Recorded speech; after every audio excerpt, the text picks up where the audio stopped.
जैसे Indian voter के पास right to elect है, वैसे ही राइट टू रिकॉल भी होना चाहिए। अगर देश का मतदाता अपने नेताओं को हायर कर सकता है तो वो नेताओं को फायर करने की शक्ति भी उसे मिलनी चाहिए।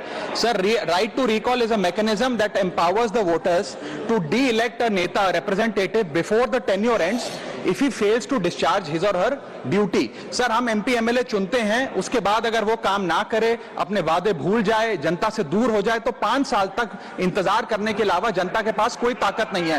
कोई इंटरिम प्रोविजन नहीं, कोई अकाउंटेबिलिटी नहीं, कोई परफॉर्मेंस रिव्यू नहीं, कोई करेक्टिव ऑप्शन नहीं। चुनाव से पहले नेता जनता के पीछे और चुनाव के बाद जनता नेता के पीछे।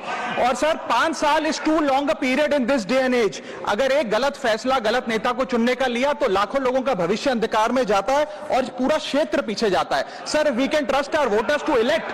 हमें अपने मतदाता पे विश्वास करना चाहिए कि वो अपनी गलती बदल भी सके राइट टू रिकॉल की ताकत से। Sir, let me clarify that right to recall is not a weapon against politicians. It is an insurance policy for democracy. और भारत के संविधान में जब आप राष्ट्रपति को इंपीच कर सकते हैं टेन्योर के दौरान, उपराष्ट्रपति को हटाने का प्रावधान है, जजों को इंपीच करने के लिए प्रोसेस लेट डाउन है, यहां तक कि रूलिंग गवर्नमेंट के खिलाफ नो कॉन्फिडेंस मोशन लाकर आप सरकार बर्खास्त कर सकते हैं। तो एमपी एमएलए अगर आपका नॉन परफॉर्मिंग है तो उसको हटाने के लिए क्यों नहीं राइट टू रिकॉल मतदाता को देना चाहिए। दुनिया की 24 से ज्यादा डेमोक्रेसीज में राइट टू रिकॉल का मैकेनिज्म लागू है, जिसमें यूएस, कनाडा, स्विट्जरलैंड जैसे देश है। मैं आपको उदाहरण देता हूं सर, कैलिफोर्निया में गवर्नर क्रिस डेविस नाम के नेता 2002 में चुने गए। उनके कार्यकाल में मैसिव पावर कट हुए, एनर्जी क्राइसिस हुआ, बजट की मिसमैनेजमेंट और गन शूटिंग की वारदातें हुई।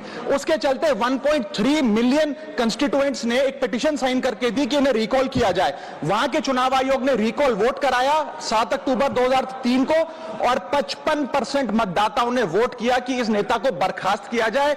ग्रे डेविस को हटाया गया और आर्नल्ड श्वार्ज़नेगर को वहां पे गवर्नर बनाया गया।